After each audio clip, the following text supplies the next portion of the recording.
وہ عشق کے بدلے کوئی چیز نہیں مانگتا، وہ عشق کے بدلے اپنے جسم کا مطالبہ نہیں کرتا، وہ عشق کے بدلے پیسے نہیں چاہتا، وہ عشق کے بدلے عزت نہیں چاہتا، وہ عشق کے بدلے اقتدار نہیں چاہتا۔ ہم نے سمجھا کہ نہیں، پتہ نہیں 14 فروری آ رہی، 15 فروری، 7 فروری، 8 فروری کہ یہ آج ایسے ہوا تھا ویسے ہوا تھا۔ ارے بھائی، جس نے یہ کام شروع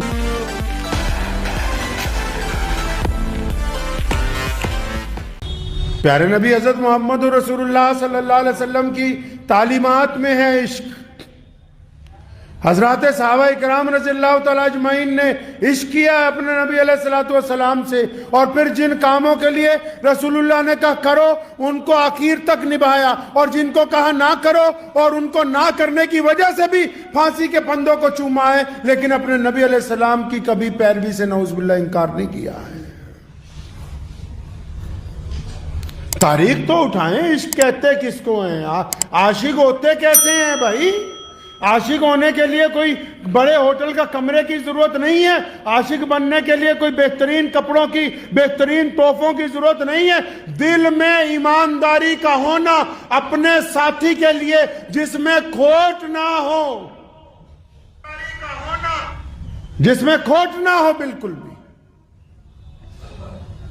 محبت جو ہے وہ اپنے سلوک سکھاتی ہے۔ جو 5 منٹ کے عاشق ہیں ان کو تو یہی پتہ نہیں محبت ہوتی کیا ہے۔ محبت وہ ہے جس میں لین دین ہو جائے، ادھر سے بھی محبت ہو ادھر سے بھی محبت ہو، اور پھر عشق اس کو کہتے ہیں کہ عاشق اپنے محبوب کے لیے ساری زندگی تڑپتا ہے، عاشق اپنے محبوب کو روزانہ دیکھنے کی چاہ رکھتا ہے، اور محبوب کی جلدی زیارت نہیں ہوتی اور زندگی اسی میں گزار دیتا ہے کہ کبھی تو کوئی وقت آئے گا جب میں اپنے محبوب کی زیارت کو پہنچوں گا۔ عاشقوں کا درجہ محبت کرنے والوں سے بھی اللہ نے بلند رکھا ہے، کیونکہ جو بندہ عاشق ہوتا ہے اس کے دل میں مطلب نہیں ہوتا، وہ عشق کے بدلے کوئی چیز نہیں مانگتا، وہ عشق کے بدلے اپنے جسم کا مطالبہ نہیں کرتا، وہ عشق کے بدلے پیسے نہیں چاہتا، وہ عشق کے بدلے عزت نہیں چاہتا، وہ عشق کے بدلے اقتدار نہیں چاہتا۔ یہ عاشق ہے عمار بن یاسر، یہ عاشق ہے سیدنا یاسر اور ان کی اہلیہ سیدنا سمیہ رضی اللہ تعالی عنہ کہ ابو جہل نے قتل کر دیا صرف اس بات پر کہ محمد رسول اللہ کا انکار کرو۔ شہادت کو منظور سمجھا، اپنے محبوب سے بے وفائی کی طرف نہیں گئے۔ آپ کو بھی عشق کرنا ہے تو کیجئے، عشق کرنے سے منع کون کرتا ہے؟ لیکن عشق اپنے آداب میں ہو، عشق اپنے سلیقے میں ہو، عشق اپنی حیا کے اندر ہو۔ اللہ تعالیٰ حیا کو پسند کرتے ہیں، رسول اللہ حیا کو پسند کرتے ہیں، بے حیائی کو تو کوئی بھی بندہ پسند نہیں کرتا۔ اگر تو جانور بھی سڑک پر بے حیائی کرتے تو لوگ دیکھ کے اپنا منہ گھما لیتے ہیں، اس کا مطلب آپ میں غیرت باقی ہے۔ تو یہ غیرت ان دنوں میں کہاں چلی جاتی ہے؟ جب کبھی ارادہ کرتے ہو کہ کسی کی بیٹی کو ہم پھول پکڑائیں گے تو پھر یہ غیرت مر کیسے جاتی ہے؟ جن کی غیرت مر جاتی ہے وہ عشق نہیں کر رہے، وہ عیاشی کے موقع تلاش کرتے ہیں۔ جن کی غیرت مر جاتی ہے وہ عاشق نہیں ہوتے، وہ بدمعاش ہوتے ہیں۔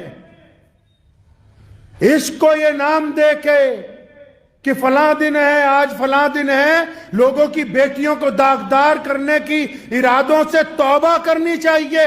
انسانوں کو ان چیزوں کا نام دے کے اپنے گھر کی عزت کو پامال کرنے سے توبہ کرنی چاہیے، کیونکہ جیسا بو گے ویسا ہی کاٹو گے کل کو۔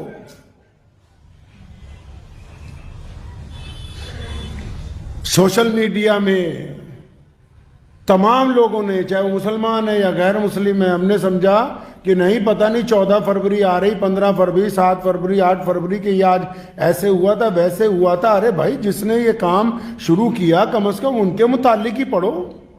اور کون سا ایسا مذہب ہے جو بے حیائی کو پسند کرتا ہے؟ میں نے تو آج تک کسی مذہب کے اندر یہ نہیں سنا۔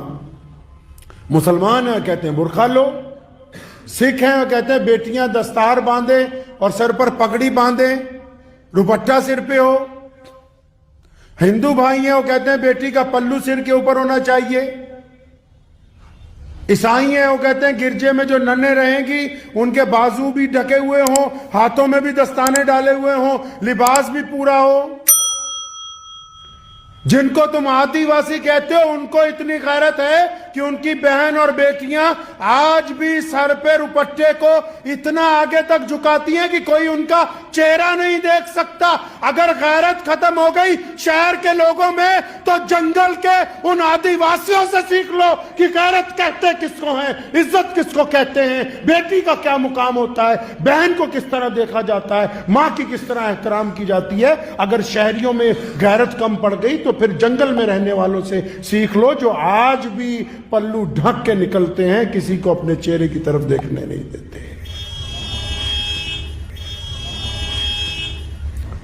غیرت بڑی چیز ہے، اللہ تعالیٰ غیرت مند ہے، ہمارا رب غیرت والا رب ہے، نبی غیرت والے نبی ہیں۔ ہمیں اپنے اندر غیرت رکھنی چاہیے۔ یہ غیرت ہی کی تو بات ہے کہ کسی کی بیٹی کی طرف دیکھو تو آنکھیں جھکاؤ۔ قرآن نے اس بات کا ذکر کیا۔ موسیٰ علیہ السلام نے کچھ لوگوں کو پانی پلایا کنویں میں سے ایک بوڑھے آدمی کی بیٹیوں کو، تو اس بوڑھے نے بلایا ان کو کہ آؤ میں تمہاری عزت کرنا چاہتا ہوں، آنر کرنا چاہتا ہوں۔ تو اس کی بیٹیاں جب موسیٰ علیہ السلام کو بلانے آئی، قرآن پاک نے ان بیٹیوں کی جو چال تھی نا بڑی حیا والی تھی، بڑی شرم والی تھی، بڑی عزت والی تھی، ان عورتوں کے اس حیا سے چلنے کا بھی ذکر کیا ہے کہ دیکھو کتنی حیا کے ساتھ چل رہی ہیں۔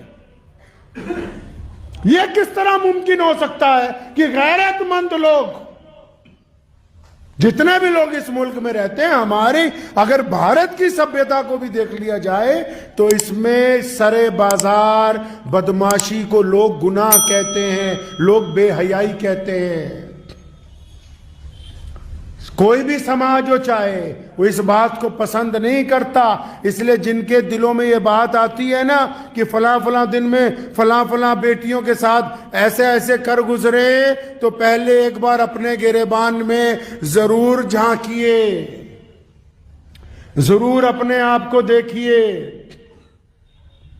اور جن کو محبت سال میں صرف ایک دن یاد آتی ہے وہ یاد رکھیں کہ محبت کی ابتدا روزانہ صبح کو اس وقت ہوتی ہے جب بندہ اٹھ کے اپنے رب کے حضور سجدہ کرتا ہے۔ جس نے محبت بنانے والے سے وفاداری نہیں کی اس کو محبت کے آداب آ نہیں سکتے۔ اور پھر اپنے رب کے حضور سجدہ کر کے اپنے ماں باپ کی زیارت کرتا ہے، اگر وہ زندہ ہیں، اور نہیں ہے تو ان کے لیے مغفرت کی دعا کرتا ہے۔ پھر اپنے بیوی اور بچوں کے لیے حلال کمانے کے لیے نکل پڑتا ہے، پھر سارا دن حلال کمائی کر کے محنت کر کے رات کو حلال چیزیں لے کے اپنے گھر والوں کے لیے واپس آتا ہے۔ یہ وہ محبت ہے کہ جس کا کوئی مول چکا نہیں سکتا، اس کو حقیقی محبت کہتے ہیں۔ کسی کو ایک گھنٹے کے لیے پھول دے دینے کو حقیقی محبت نہیں کہتے ہیں۔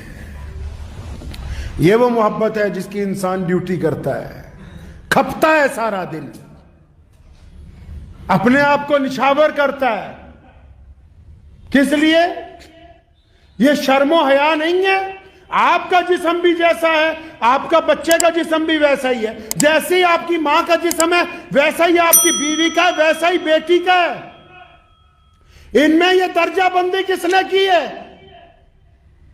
یہ شرم و حیا ہی تو اللہ تعالیٰ نے، غیرت ہی تو انسانوں کے اندر ڈالی نا، ورنہ انسانوں اور جانوروں میں کیا فرق رہ جاتا بتاؤ؟